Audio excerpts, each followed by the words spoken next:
സർവകലാശാല പാഠ്യപദ്ധതിയിൽ നിന്നും റാപ്പർ വേടന്റെയും ഗൌരി ലക്ഷ്മിയുടെയും പാട്ടുകൾ ഒഴിവാക്കാൻ വിദഗ്ധ സമിതി ശുപാർശ. കാലിക്കറ്റ് യൂണിവേഴ്സിറ്റി വൈസ് ചാൻസലർ നിയോഗിച്ച വിദഗ്ധ സമിതിയാണ് ശുപാർശ നൽകിയത്. വേടന്റെ പാട്ട് പഠിക്കാൻ യോഗ്യമല്ലെന്ന് കാണിച്ച് സിൻഡിക്കേറ്റ് അംഗം AK അനുരാജ് ഗവർണർക്ക് പരാതി നൽകിയിരുന്നു.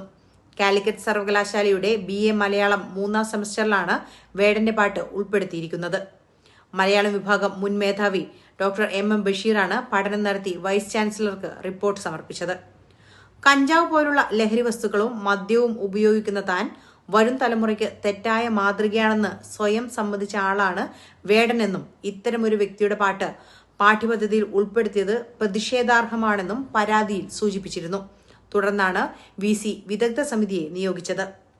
മൈക്കിൾ ജാക്സനൊപ്പമാണ് വേടന്റെ പാട്ടും ഉൾപ്പെടുത്തിയത്. മൈക്കിൾ ജാക്സന്റെ ദേ ഡോണ്ട് കെയർ അബൌട്ട് അസിനൊപ്പം വേടന്റെ ഭൂമി ഞാൻ വാഴുന്നിടം എന്ന പാട്ടും താരതമ്യ പഠനത്തിനായിട്ടാണ് ഉൾപ്പെടുത്തിയിരിക്കുന്നത്. അമേരിക്കൻ റാപ്പ് സംഗീതവും മലയാള റാപ്പ് സംഗീതവും തമ്മിലുള്ള താരതമ്യമായിരുന്നു പാഠത്തിന്റെ അടിസ്ഥാന ലക്ഷ്യം. ഗൌരി ലക്ഷ്മിയുടെ പാട്ടും പാഠ്യപദ്ധതിയിൽ നിന്ന് ഒഴിവാക്കാനാണ് ശുപാർശ.